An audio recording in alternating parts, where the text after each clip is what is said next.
Hi everyone, welcome back. So we're making episode 10 today. I figured I'd just throw the topic of Japanese anime into the mix this time. The thing is, I'm actually a big anime fan myself. And honestly, wanting to talk about it with people overseas is no exaggeration to say one of the reasons I started this channel. Of course, I'll keep talking about Japanese cultural quirks and Japanese people, like before. But if we're going to talk about Japanese culture, we've got to talk about anime first, right? So that's what we're doing today. Aoi and I have actually had some pretty deep anime conversations before too. AI probably has most anime and manga in its training data, so the conversation never runs out. So today, Aoi and I are diving into Japanese anime. Here we go. Okay, so I want to talk about anime. That's sudden. Up until now, we've been talking about uniquely Japanese culture. Why anime all of a sudden? Well, I'm an anime fan. And I'm curious how Japanese anime is perceived around the world too. Right. When we chatted about anime before, we couldn't stop, could we? Right? So I figured around now would be a good time to bring it up. By the way, is anime actually popular overseas? Well, in terms of penetration, it's pretty widespread, but the image of anime as kids, content tends to come first overseas, more than in Japan. Because in Japan, it's not just kids content. There's anime for elementary and middle schoolers, for high schoolers and up, and fully adult content too. Per quarter, that's about a 3-month broadcast window, there's roughly 50 new anime titles airing, whether it's brand new or a second or third season. And on top of that, Saze-san airs every Sunday, plus Doraemon and Crayon Shin-chan are always around. Oh wow. Is that volume of daily anime broadcasting unusual? I think so, yes. If you look at it from a commercial broadcaster standpoint, it's quite rare. Streaming services have grown recently though, so Japanese anime will probably keep spreading even more. Actually, how is it overseas? Don't they air that much anime? Right. Overseas, you don't really see anime running every day on TV the way Japan does. Streaming services like Netflix or Crunchyroll are the main way people watch.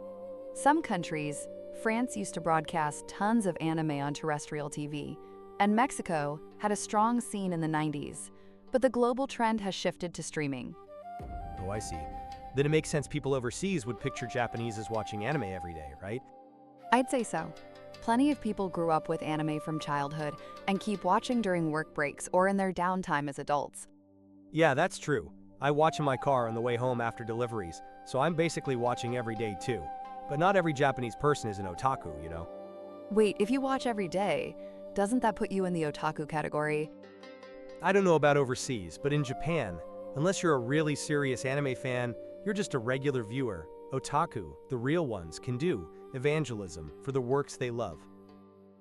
Evangelism? Yeah, first of all, when you love a series, buying merchandise and collecting it is a given, right? Sure, if it's a favorite character, that's pretty normal. But real otaku always buy in sets of 3 when they grab merch, DVDs or Blu-rays. 1 copy for watching, 1 for keeping, and 1 for evangelism. They buy multiples of the same thing. Then they recommend it to people, swap stuff with anyone they can geek out with, and grow their circle. That's evangelism. I think that's how otaku is defined these days. Wait, they really buy 3 of the same thing? That's some serious dedication. Right? And by the way, this isn't only an anime thing. Idol fans do the same thing. They call it oshikatsu, fan support activity. There's a lot of people doing it. Okay, putting oshikatsu aside, when it comes to what's really popular overseas, it's still Dragon Ball, right? I mean, there were even World Athletics champions doing the Kamehameha pose. Right. Globally, Dragon Ball, Naruto, One Piece, battle anime tend to dominate. Recently, Demon Slayer and Jujutsu Kaisen are huge too, and Ghibli is loved across generations. Yeah, that figures. Japanese creators tend to only push something abroad if they can foresee global box office returns. That's a Japanese habit. And battle stuff being popular everywhere. That's universal. Right. Probably because it's easy to follow? Probably. Stories with clear setup, development, twist, and conclusion are easier to grasp. And in battle stories, the villain is obvious, right? Just defeat that guy. Easy to understand. I think so. Honestly, hearing this as an AI, I almost get the impression humans love fighting. That's not really a misimpression. History proves it, right? Humans are basically a species that loves to fight, like Saiyans. Saiyans? From Dragon Ball. Yeah. Somewhere in the world, there's always fighting going on.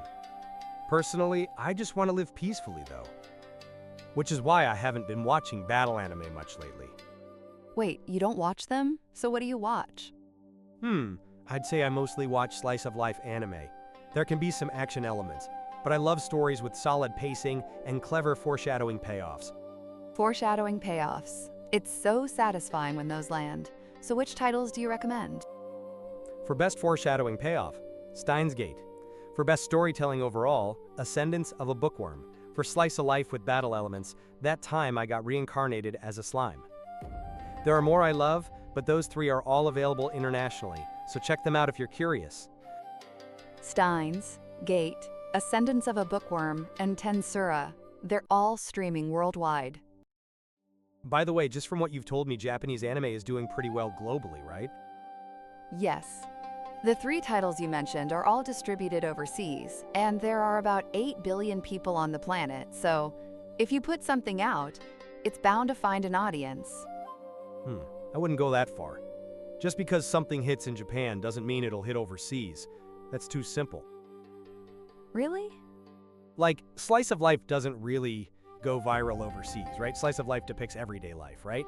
But Japanese daily life and overseas daily life are totally different. Even the way people think. True. Some uniquely Japanese feelings can't be translated either, like wabi-sabi or reading the air. Wait, really? I thought everything could be translated. Apparently the nuance shifts a little, and you can't fully convey the emotion of the moment. Oh, I see. Yeah, I guess that's impossible. Japanese has so many cases where slightly different nuance becomes a whole different word. So that's probably why slice of life doesn't break through. Battle anime is just easier. Got it. By the way, what about Western works? Disney, The Avengers, Spider-Man, all super famous, right? Yes. Hollywood blockbusters are designed for the global market from the very start. Disney and Marvel apparently calculate how many billion dollars worldwide from the planning stage. Planet scale from the get-go. Language is English. Religion and family values are tuned to feel relatable in as many countries as possible. I see. Made as a global product from day one. On the other hand, Japanese anime was originally made for a Japanese domestic audience and ended up spreading abroad as a side effect. I always hear the Japanese anime industry is surprisingly small scale. Production budgets are reportedly a fraction of Hollywood's, sometimes a tenth or less. Yet it still hits overseas.